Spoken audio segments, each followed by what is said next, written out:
ചിന്നമ്മ അടികുഞ്ഞി പെണ്ണമ്മ തിരുവള്ളിക്കാവിൽ ഗജവീരന്മാരായിരം.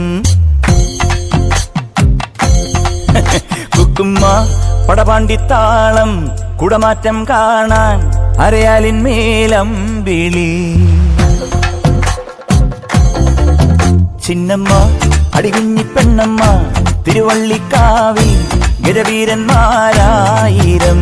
കുക്കുമ്മ പടപാണ്ടിത്താളം കുടമാറ്റം കാണാൻ അരയാലിന്മേലമ്പിളി.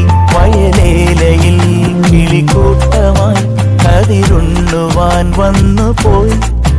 പുഴമീനുകൾ തെളിനീരിലാൽ കളി ചൊല്ലി നീങ്ങുന്നുവോ. പഴയ കാലങ്ങളെന്നു പടിമറയുവതിനി വരുമോ. ചിന്നമ്മ അടികുഞ്ഞി പെണ്ണമ്മ